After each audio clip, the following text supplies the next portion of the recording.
Okay, hello everyone. In this video I'd like to go over the process of how I made this gun. The concept of the gun was made by Christopher Hayes for World of Warcraft Battle for Azeroth. I made this as an introduction project to teach myself Blender. I used Blender for the modeling, but the sculpting, texturing and rendering are done in ZBrush, Substance Painter and Unreal Engine. So to start off, when working from a good concept, I like to import the concept and use it as a one-on-one reference.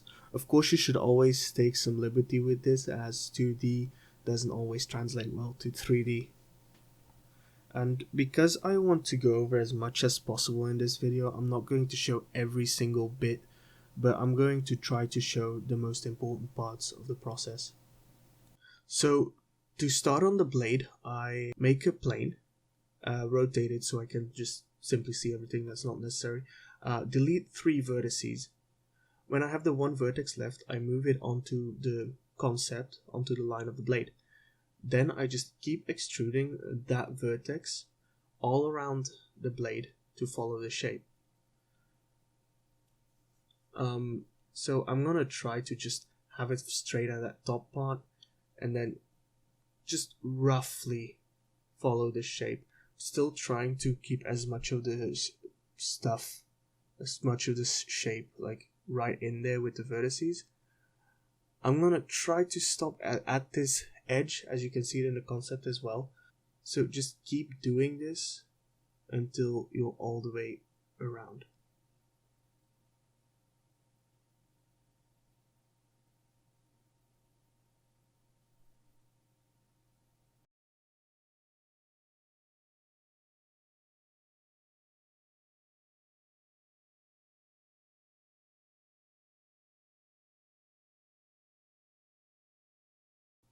So when you reach the end, you just select both vertices, press Alt M and just merge at center.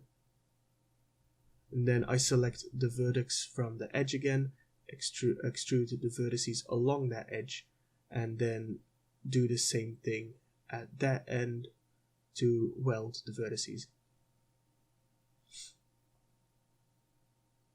Then I just select all the edges and make a new face from it. I don't use fill because it triangulates it completely. As I noticed here, so it also creates a full face. I just delete that one so I have the 2 separate parts. That's what I want to work with. So then I go out of edit mode and go into object mode again and apply the mirror modifier along the Z axis. Then with face select, I just select the upper part and move it slightly. I then turn off the plane and see if I like where it goes. Now before I'm gonna apply the modifier, also remove those edges.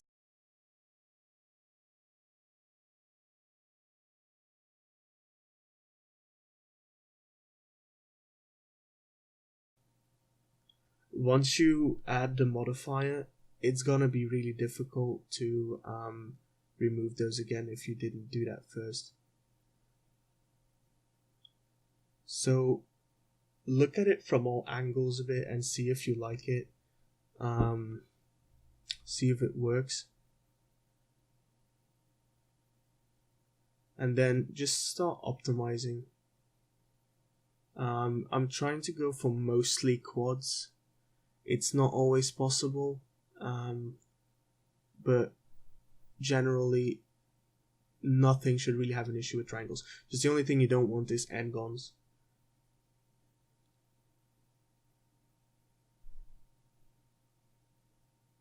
So I'm almost done. I just noticed that I have 1 vertex that is not supposed to be there, so I'm just gonna dissolve the vertex, and we have an okay-ish topology now.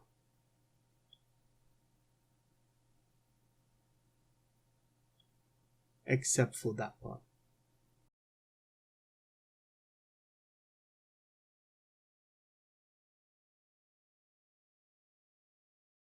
And let's just add an edge there and it should be fine. Now that everything looks sort of fine, I'm gonna select all the surrounding edges, apply the modifier first, then select all the surrounding edges on both sides, and we're just gonna make some faces in between it. I'm just getting rid of those corners because that doesn't always work, so you're better to do the bridge first and then fill those things in.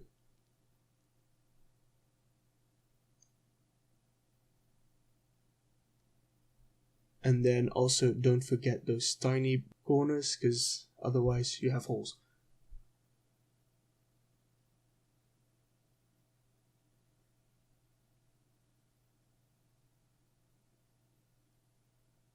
And just keep looking at it from all sides to see what works and what doesn't. And that's it for the blade. So secondly, I would like to go over how to make the rims on this gun. So the fancy ones. Basically I want to use a shape that follows a spline. To make this spline, I could do the same as with the blade, but here I'm going to do it differently since the underlying mesh already has the right shape. So I just select the mesh, go into edit mode, and select the border edge. Then I deselect half of it since I want to use a mirror modifier and not do my work twice.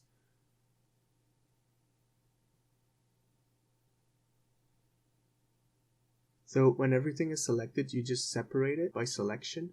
Go back into object mode and select the edge.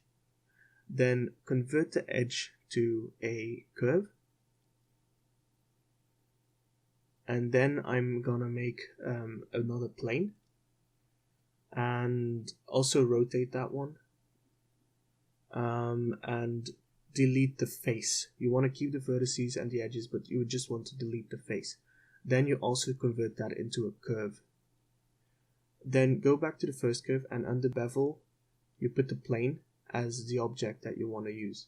And then you just scale down the plane to the size that you want it to be.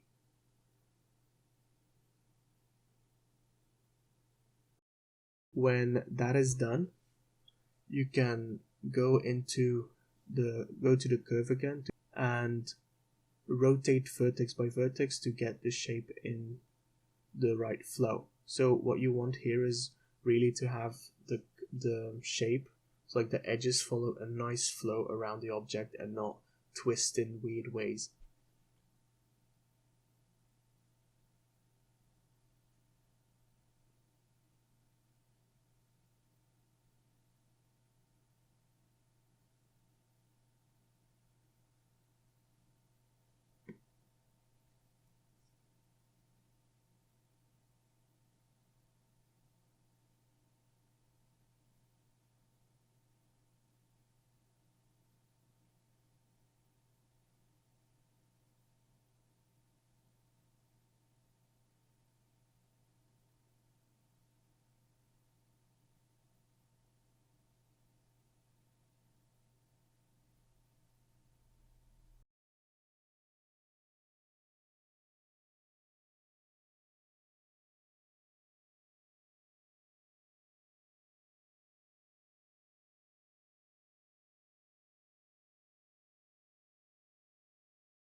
So when all of that is done, you can go apply a mirror, go convert it back into a mesh, and then apply a mirror modifier.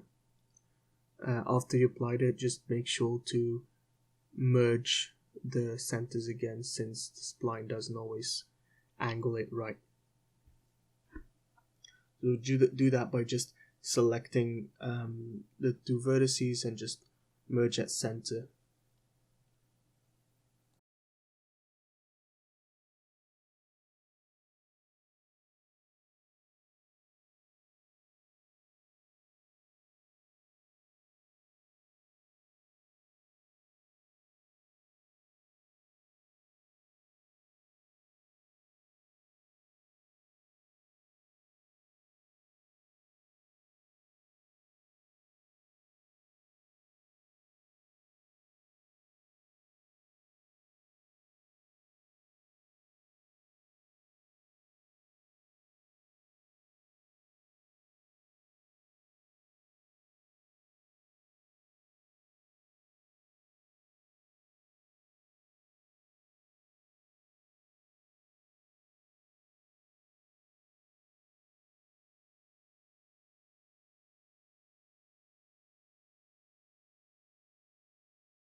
So the next part is the unwrapping. Not my favorite part, definitely not. So I have a lot of different objects, but that doesn't stop me from making one texture map. So just select everything and go into edit mode. You can see like all of them are just stacked on each other. It's a default unwrap, which is not too great. So I'm gonna show you how to unwrap basic stuff. So, because if you just unwrap all of this, it doesn't work. It just doesn't. You have to do some stuff before you can get a decent unwrap. So I'm just gonna show one object, maybe two, and I'm gonna start with the blade. So what you want to do is basically select edges to basically decide where your cuts are gonna be for your UV islands. So we're gonna make seams. Just gonna try. So I want the flat part of the blade to just be one UV island. I do have some edges here that I really want to get rid of because it's too much. I don't need those. They have absolutely no use. Okay, so yeah, again, so select the outer edge. Just that follows the whole shape.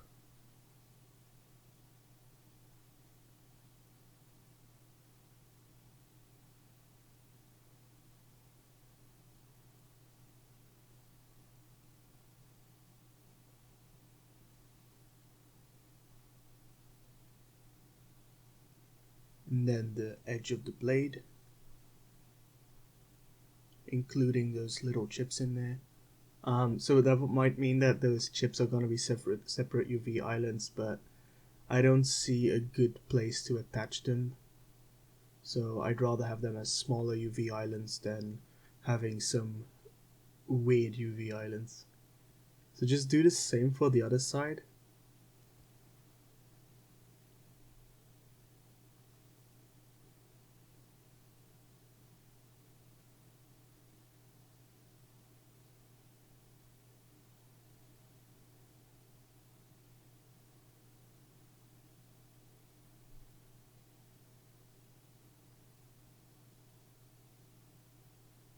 Okay, and then just somewhere on that edge maybe, although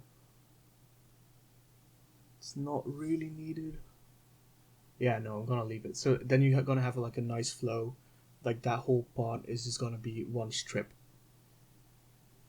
And then I have the two flat sides and those tiny bits of the chip.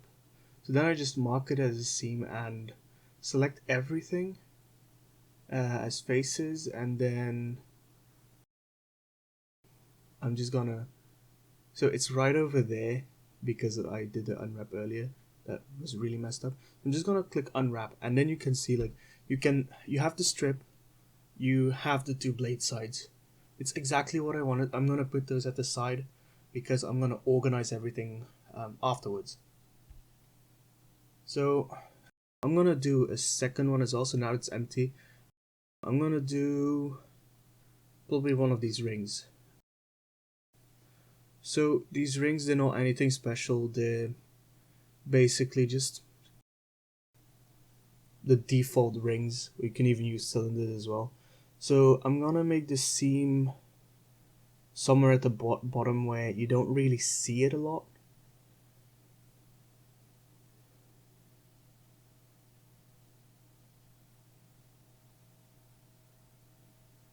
So then just select all the faces again and unwrap, and you get two rings.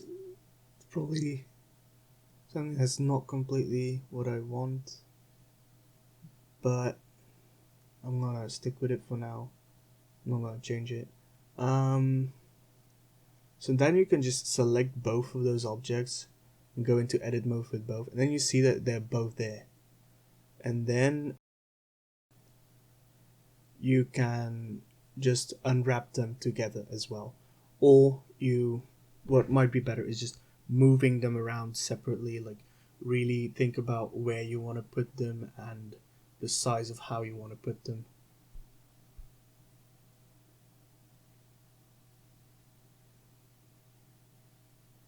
And then at the end, just go out of edit mode and you're done. Okay, so the next part is sculpting. The sculpting is something I personally really like, even though I don't do it enough. So I'm just gonna import my mesh. I exported it out of Blender as an FBX, and you can see the P on the side. So then you just drag it out and press T. I'm gonna give it a decent material.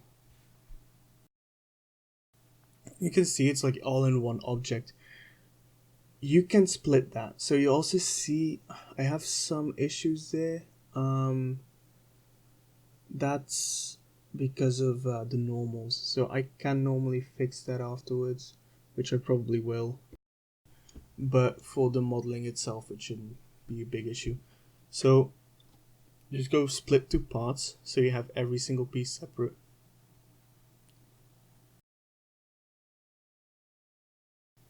So I'm gonna work with this border maybe as a basic sculpt. So you see like it's all one poly group. Actually, like the whole object is that same poly group. The entirety of the gun. So I'm just gonna group by normals. To what I want to do is basically have every single bit that I want smooth, have that in the same poly group. It's just like working with your smoothing groups. If you work with 3ds Max, you just want them to be in the same group. Because of the angle, I can't really do it with the poly groups. So what you can also do is go to the Z modeler brush and just select crease and crease by edge loop. So the crease adds like those two lines. That's basically as if you would add control edges, just that they're not actually there. But then if you subdivide it, you see it smooth out without smoothing out those edges. And then if you turn it off, you can see it's nicely smoothed out. Those edges are still quite sharp. So now I can just go in with a trim dynamic brush and go over those edges. And just turn on symmetry and just bevel, like just basically like smooth them out a bit so you don't have sharp edges. Sharp edges is something you really don't want to have. At least like not with anything, even like really realistic stuff and sci-fi, you don't want pure sharp edges. You want them at least slightly smooth. So here because I want it as like an old stylized gun, I want it to be more scraped off, like actual damage. So that's why I'm like going over it a bit janky to just get it like really brushed off damaged effect instead of just a smooth edge, just really brushed off. And I'm gonna do the same for those other two edges. It might not always be needed as much, but it can help. It's maybe a good habit to really do that, even though it seems like it's not needed.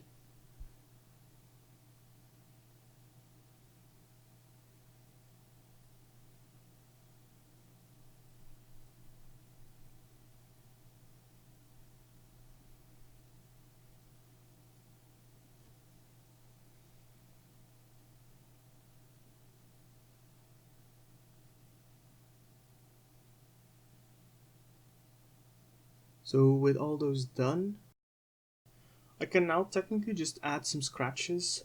What I'm gonna do with scratches and cracks, I'm gonna use the old crack and slash brush. They're made by an artist at Blizzard, and those brushes are completely free. And they really do great stuff. So that's the orb crack brush. It kind of works like a damp standard, but it has a different feel to it, which makes cracks really nice. This is the whole package. So he has some really good ones. I mainly use the orb cracks and the orb slash, although the extreme polish and the orb flatten and just the rock details as well, they're all really useful brushes. So using the orb slash, you just kind of drag out a slash that you want. What I mostly do with these is like go over it a few times to really accentuate it a bit more. And then at the end you can still go back to orb crack brushes and just add like those tiny cracks at the end of the slash. And you see here like I have some weird artifacts. You can divide that a bit more, but it won't do a lot.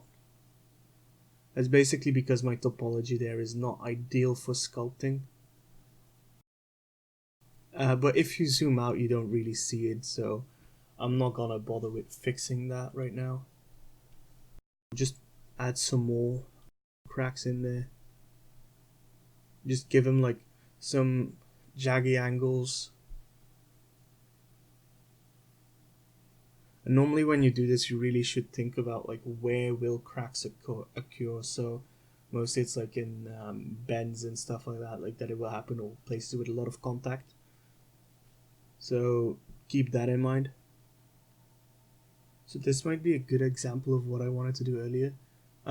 So I have this one shape, it's not too difficult. So just group by normals. I see that the angle is just not right yet. I want that poly group to be separate as well.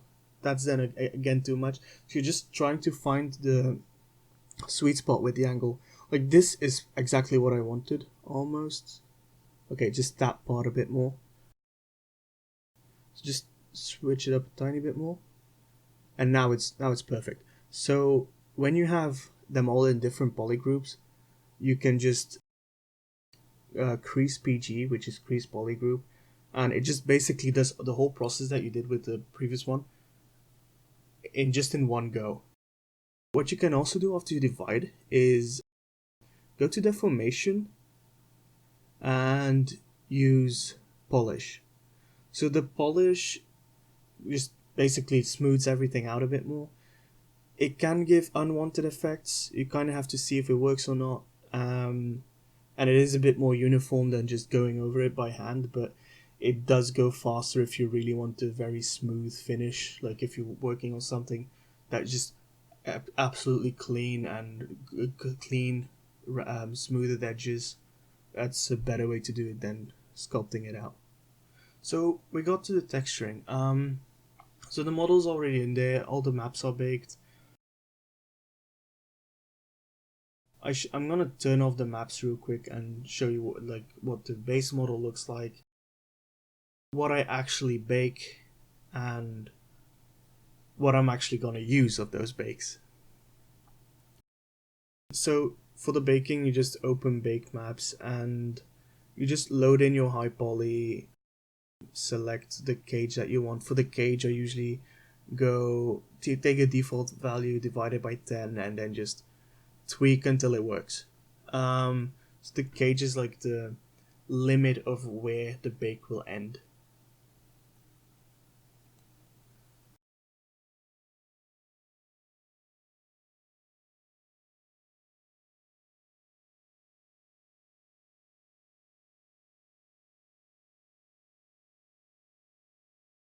So yeah, I normally so I do all the maps, but I only use a normal map, ambient occlusion, curvature, and thickness.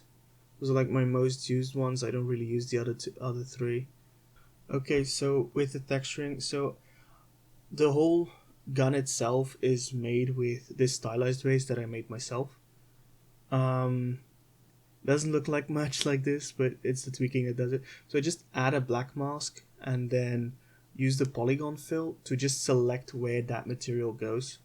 So I'm just gonna do the gun and the main part and the handle. It looks like the handle is one object, which is not what I want, but I know I put them as separate UVs. So I can just go back to polygon fill, select UV islands, and click on that part.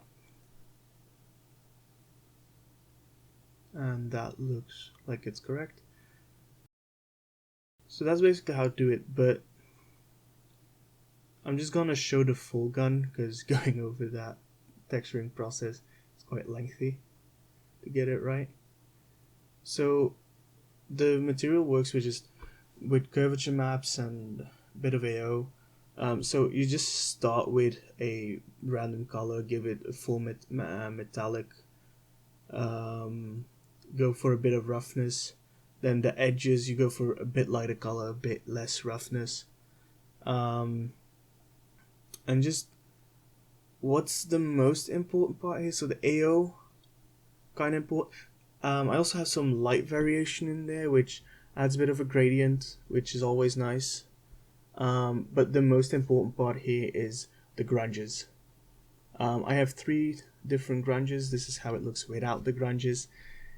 It does not look like that at all.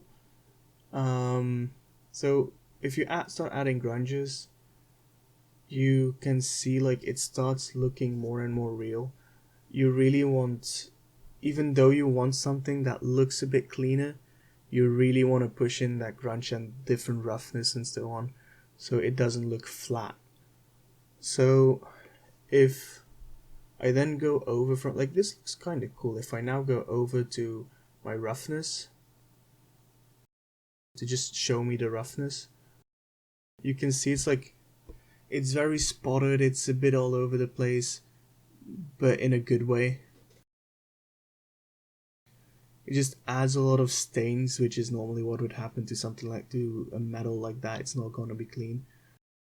The front here has some fingerprints, but I can also see I have a seam here, which means there is one step that I forgot to do on that one. So by default, when you add grunges or any type of texture that is already in there, it's set on UV projection. So that basically says like it just slaps that texture over your UV map, which is not what you mostly want. So I'm just gonna change all these to from UV projection to triplanar, which is basically it just projects it on the object itself instead of on the UV map, which generally gets rid of seams. So as you can see, like now the seams are actually gone. You don't actually see them most of all, and that works. And in general, like what you really want to do is have nice highlights with your stylized work and good AOs. Then for exporting, basically I pack all my materials together, so I have roughness, metalness, and AO. I pack that in one. That is way more efficient than just having separate textures.